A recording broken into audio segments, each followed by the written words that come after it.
There are many reasons why our fascination with wild mountain sheep dates back to the earliest records of mankind. Possibly this allure is based on the unobtainable. Sheep live where we cannot and dare not.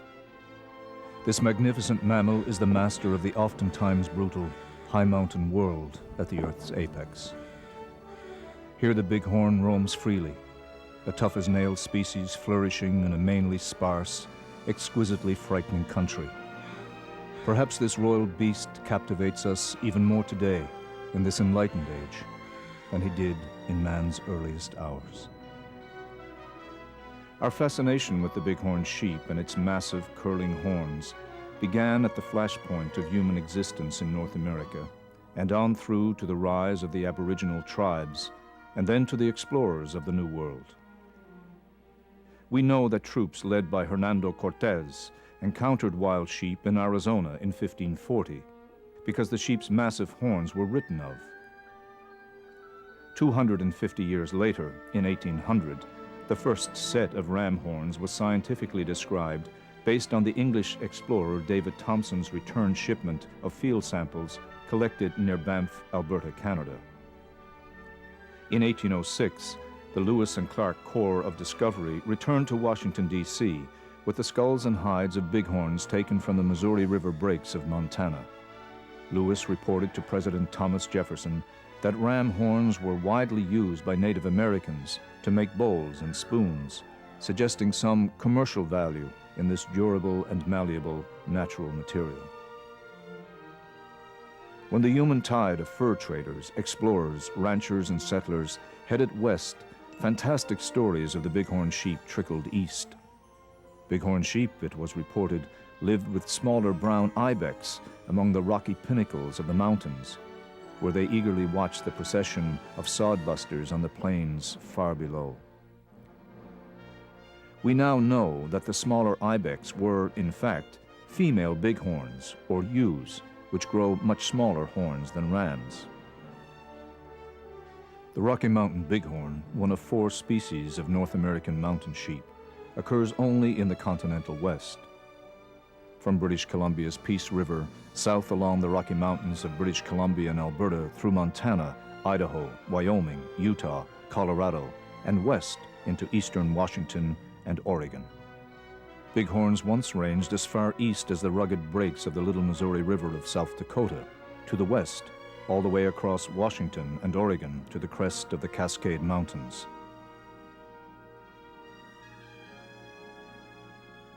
At one time, bighorn sheep were more numerous than deer or elk in much of this rugged mountainous country. In central Idaho, an entire native tribal culture, the sheep-eaters, relied almost entirely on bighorns, a relationship similar to the one many plains tribes enjoyed with the bison. Bighorn sheep live in a harsh environment. At one time, a secluded and pristine venue of ice, rock, and wind that has long since felt the presence of man. Sheep are good indicators of a healthy ecosystem because they are extremely sensitive to natural and unnatural environmental fluctuations. Bighorn sheep numbers fell to the same exploitation as was experienced by the elk, bison, pronghorn, and mule deer. And by the late 1800s, bighorn populations were drastically reduced in some ranges and entirely wiped out from others. Far worse than overharvesting were devastating diseases such as scabies and pneumonia that were transmitted from domestic sheep to wild sheep. The bighorn's senses of hearing and smell are keen, and its vision is superb. It is a good swimmer that excels as a jumper and climber. Bighorns have hooves that are hard at the outer edges with spongy centers, providing good traction even over sheer rock. A compact, blocky animal built for power rock climbing and the numbing cold of Rocky Mountain winters. He is equipped to dig through crusted snow for food, and his coat is a near-perfect camouflage match to the predominantly brown and the dun colors of his mountainous environment. Adult rams may weigh 250 to 320 pounds. while the smaller ewes weigh 160 to 200 pounds. Both sexes have true horns that grow throughout life. Horns are comprised of keratin, which grows over central bone cores from the skull above each eye socket. While the horns of ewes may only reach 9 inches in length, curving just slightly rearward, the horns of rams may form massive spirals of nearly 50 inches in length, with base circumferences of 16 inches or more, and weighing more than 40 pounds. Age and nutritional quality, and not genetics, determine horn growth, and the Bighorn society is structured around horn size. Young rams are expelled from ewe and lamb groups at around 2 years of age, when their rapidly growing horns first become obviously larger than those of ewes. Young rams wander alone until joining a band of rams, which is usually dominated by the oldest ram with the largest horns. When bighorn rams meet, they ceremoniously huddle and display their horns to one another. Visual horn comparison is usually enough to establish most relationships. But when a smaller ram fails to give way to a larger ram, he may quickly be battered into submission. If a visual comparison fails to satisfy, evenly matched rams may square off and battle, sometimes for hours. In these instances, the crack of horn on horn echoes like gunshots as the rams rear and charge headlong into one another. The impacts are frighteningly spectacular, but rams have specially developed vertebrae and massive neck muscles to absorb the blows. The intent of such battles is not to harm, but to imbalance an opponent and to bring it to submission. Social behavior between rams is one of the most fascinating in nature. Most often, it is their spectacular head-butting battles that draw our attention. But in male sheep society, it is the posturing, advertising gestures, and degrading acts between rams that really determines rank among rams young and old. Often larger rams will displace a smaller one from his bed by displaying his size in a low head stretch followed by pawing on the smaller ram's back as if to say, "Mine now." To ensure that an elder tolerates him, a younger ram will play female in heat. Acting like a female and being treated as such speaks volumes for who is who and who will mate with whom. A larger ram will also mount a smaller ram to reinforce his rank within a breeding population.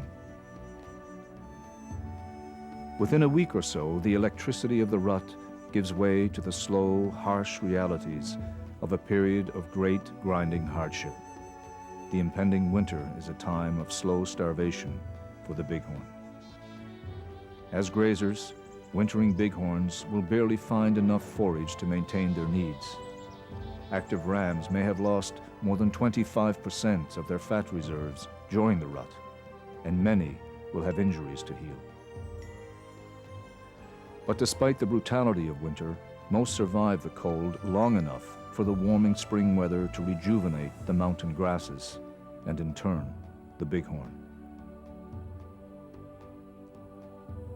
Born in May or June, bighorn lambs represent 8 to 10 pounds of wobbly legs, an easy mark for marauding eagles and bobcats.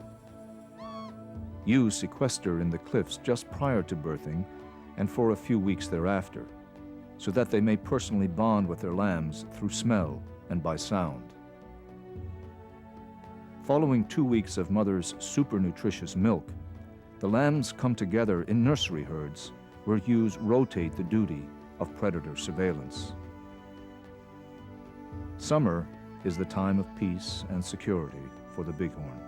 The ewe recovers from the stresses of motherhood, the frolicking lamb grows quickly, and the ram builds his fat reserve for the coming rut and winter. It's the time of tranquility, growth, and regeneration. The bighorn in their physical prime. While the bighorn sheep is an example of the terrific successes at the hands of hunting conservationists, Bighorn numbers are exceedingly low when compared to most all of the deer species. Together, with a tightly controlled hunting system, science-based management, and sportsman-supported relocation programs, the bighorn population continues its overall increase throughout the West. Hunting is a vital part of the bighorn's recovery in several western states and Canadian provinces. But even in the glow of such a remarkable, well-supported comeback, there remains more to be done on behalf of the bighorn. As it has for decades, much of the bighorn's progress will come from the works of the Foundation for North American Wild Sheep and its members, a renowned hunter conservation group that blossomed shortly after a 1970s Wild Sheep Summit hosted by the Boone and Crockett Club. And it was none other than Boone and Crockett Club founder Theodore Roosevelt who seemed to capture the very essence of wild sheep hunting, both then and now, when he wrote, "The chase of no other kind of American big game ranks higher, or more thoroughly tests the manliest qualities of the hunter than a fair chase quest for the mighty bighorn ram."